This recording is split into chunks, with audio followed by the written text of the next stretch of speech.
Our lesson today is a very difficult one. Jesus is a criminal being executed.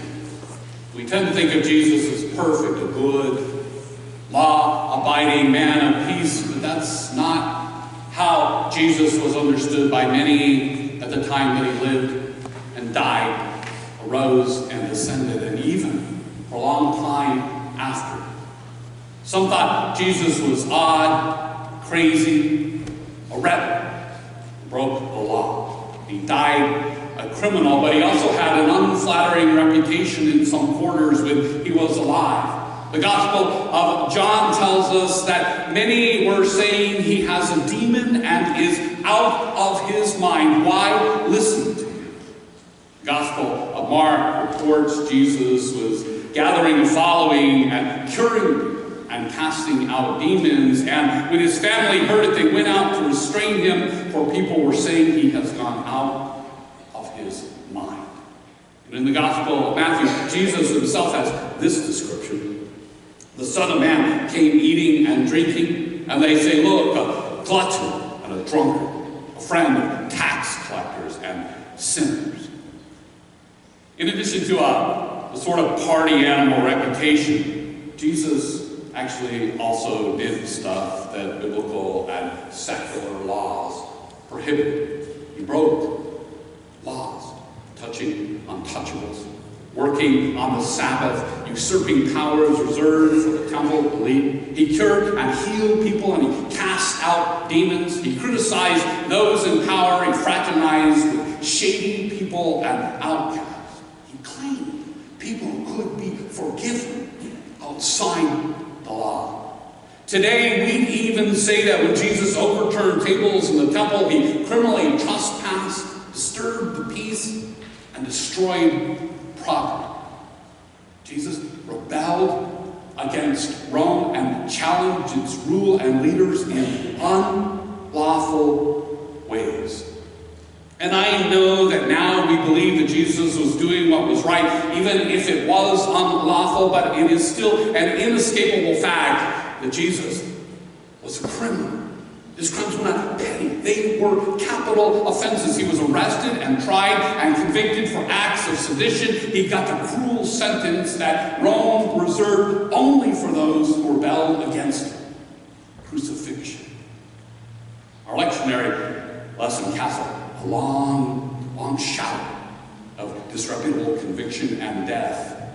And counterintuitive, it was intentionally selected in the lectionary for today, Reign of Christ Sunday, which is also known as Christ the King Sunday. It's the day that mainline churches traditionally celebrate the end of the Christian calendar year.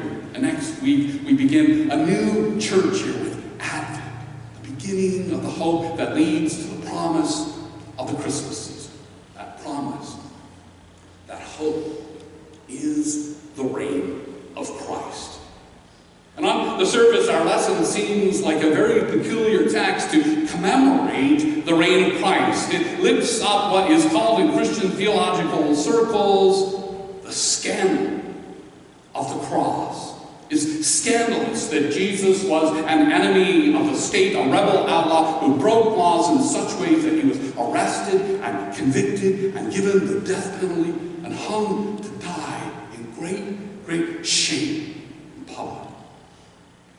Christ the King died the death of a culturally reviled criminal. So why? Why is this text chosen for Christ the King Sunday?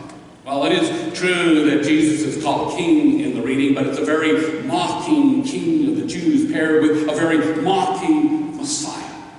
As we heard, the leaders scoffed at him, saying, he saved others, let him save himself if he is the Messiah of God, his chosen one. The soldiers also mocked him, coming up and offering him sour wine and saying, if you are the King of the Jews, save yourself. There's also an inscription over him. This is the King of the Jews. And one of the criminals who were hanged there kept deriding him and saying, are you not the Messiah? Save yourself and us. Those mocking Jesus meant some king you turned out to be hanging here, a powerless, naked, dying lowlife. But the author of Luke and the early Christian community and God are smart. Jesus, the humble nobody who is mocked as a king who can do nothing, actually turns out to be the king who is Lord over everything. The joke, macabre as it is on those who mock Jesus, those who side with earthly institutions that oppress humans and make Jesus a criminal for preaching and teaching and acting love out. The mockers mock that so low a man could be king, but we know the end game, which is for Christians that the greatest of all royalty, the Lord of lords, the King of kings, is Jesus. Jesus the Christ. You see, the early church experienced Jesus as Messiah and King, and they found a way to embrace the scandal of the cross and turn it completely around. The early church made a mockery of mocking and killing Jesus that has endured for 2,000 years. God vindicates Jesus, crowning him King of Kings, Lord of Lords, and Jesus the Christ. The scandal becomes the catalyst for God's coronation of Jesus Christ as King. Out of the dark shadow of the scandal comes the blazing bright light of God, which far outshines the darkness. From the worst possible place, Jesus delivers love and compassion to enemy and neighbor, to the culture's highest and to the culture's lowest, against the powerful who hung Jesus up to die. In God, nor Jesus seek vengeance.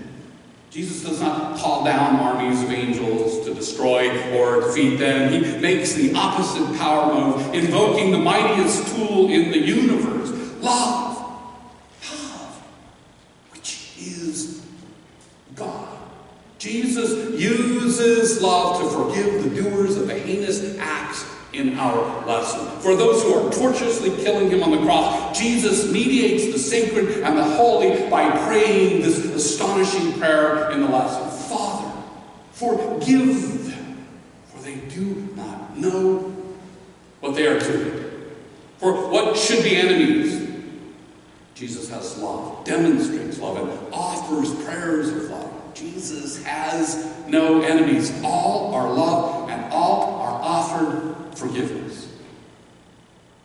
Jesus embodies love, God on earth. Jesus is God incarnate at that moment in those very acts on that terrible, awful cross. And we are called to strive to be God incarnate too. Jesus is fully human, showing that it can be done.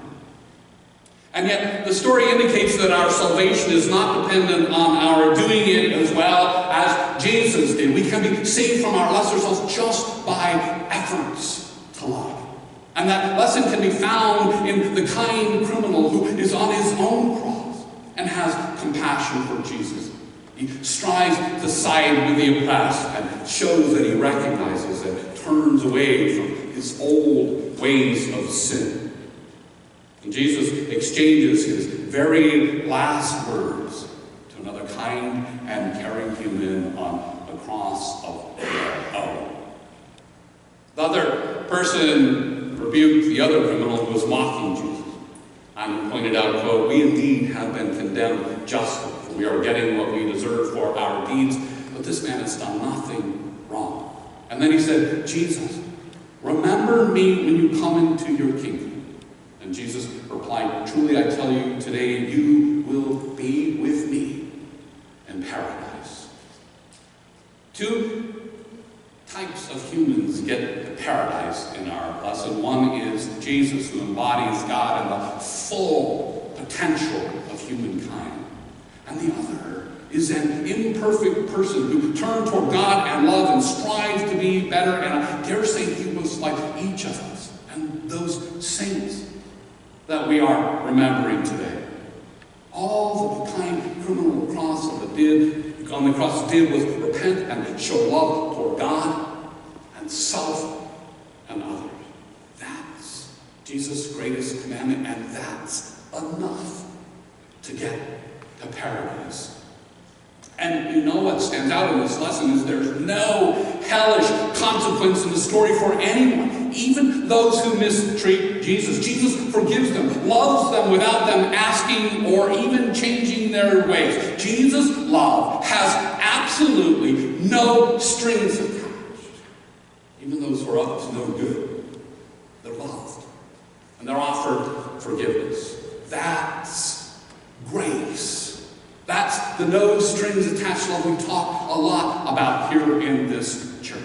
Some Christians argue that Jesus must be believed in as they tell us to believe, or horrible consequences will unfold for eternity. They claim Jesus' love has strings attached. But that is belied by our lesson this morning. Conditions on Jesus' way to God's love are man-made. They are not made by Jesus, who on the cross loves all steadfastly and offers forgiveness to all without condition. Access to paradise is also not narrowly limited to right belief in this story. One means of access is, of course, perfect incarnation of God as Jesus managed toward everyone, even his executioners.